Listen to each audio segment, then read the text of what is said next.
What you got before you is a workout that I really don't think that I've seen grace the internet. Nothing quite like this. It's definitely not something that I see when I go into affiliates and analyze their programming. It's also something that I don't see on any online workout programs anywhere. And I can't see everything, so maybe I'm wrong. But if you watch the video I put up at the beginning of the week, the thing that should have caught your eye would have been this workout in particular. It started off the Wednesday for Hiller Fit training. There was a piece afterwards of some burpee box jumps and some running, but it's going to pop up on the screen right now. It's 3 rounds, 45 seconds, hanging from a pull-up bar, and 45 seconds handstand holding.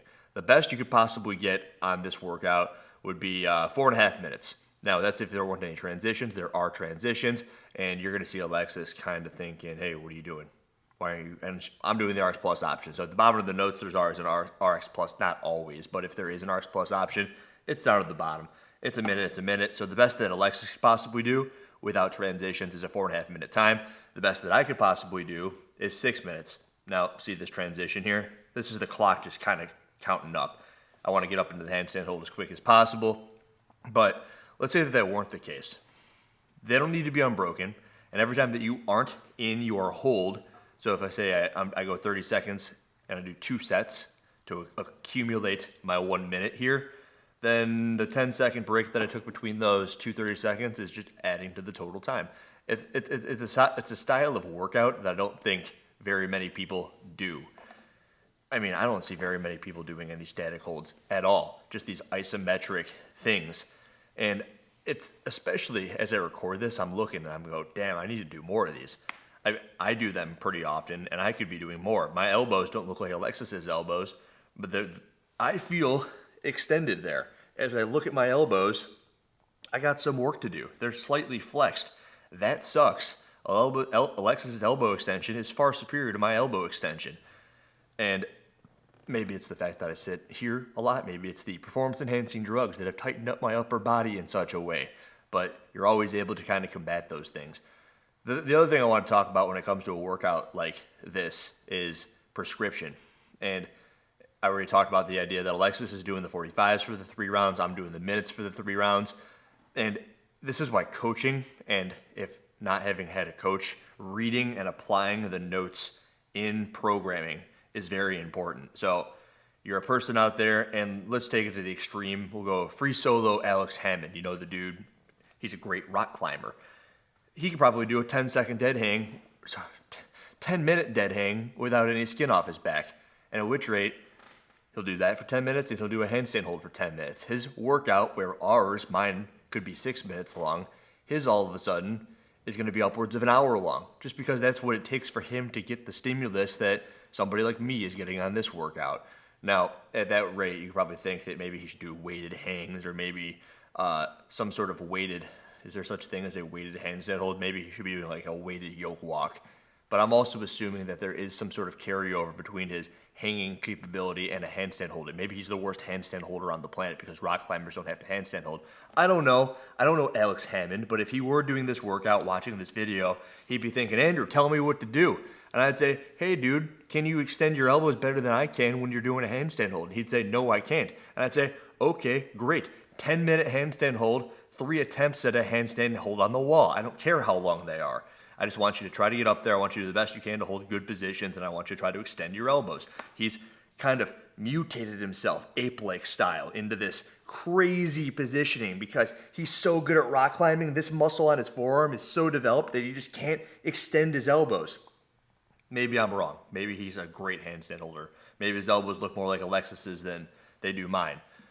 But that goes for everybody. So I took it to the Alex Hammond extreme, and now you can take it to the regular old, I'm just doing a workout person.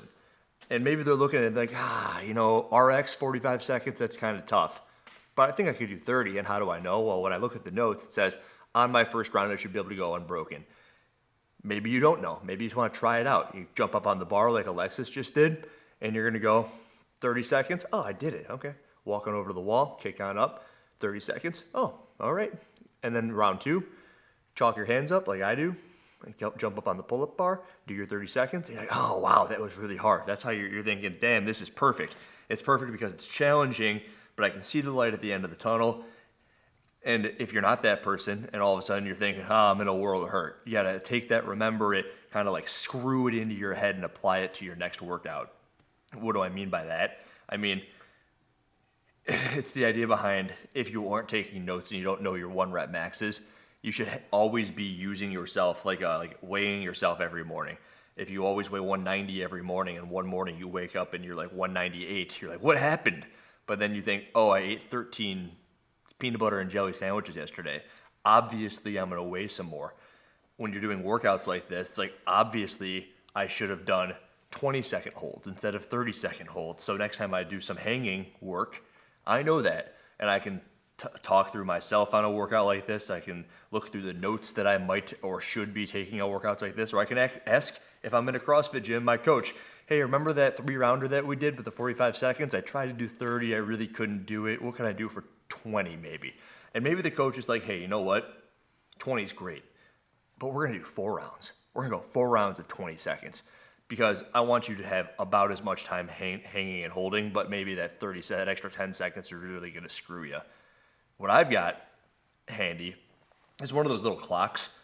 One of the hardest parts about doing this is like knowing when you kick up.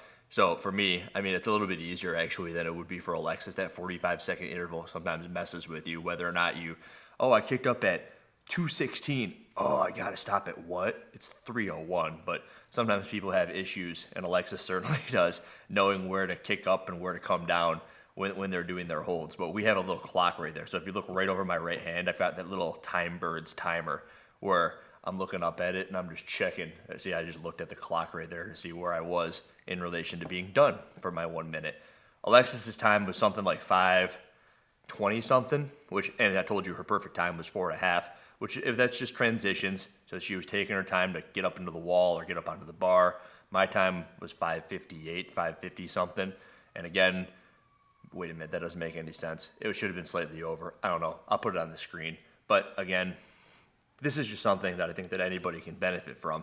I think that it's something that affiliates are certainly lacking, programming stuff where it's really kind of like a warm-up. One of my biggest things about warm-ups is you can get a little bit extra accumulation of volume, whether it be pulling horizontally on the ring rows or some extra jogging, some extra rowing, some extra squatting. One of the best like Cindy style warm-ups where it's just 5 pull-ups, 10 push-ups, and 15 air squats. If you do 3 rounds of Cindy, not only is it a good warm-up for a lot of people, because really a lot of people and most people can do the air squat, maybe you gotta kind of do some modifications on the push-up. Let's say you can't do a push-up, you gotta do them on a box. You're still getting work in with the horizontal pressing. It's something that you can do rather than once or twice a week because most CrossFit gyms don't bench press, so maybe you're not even getting in that much horizontal pressing, but maybe you're getting a push-up workout on a Tuesday, but then on Thursday and on Saturday, you're doing box push-ups as part of your Cindy style warm-up. It's just extra work that's going to quicker get your adaptations in order to get you to be able to do push-ups in general. You're increasing you're ramping up the volume just by doing a warm-up.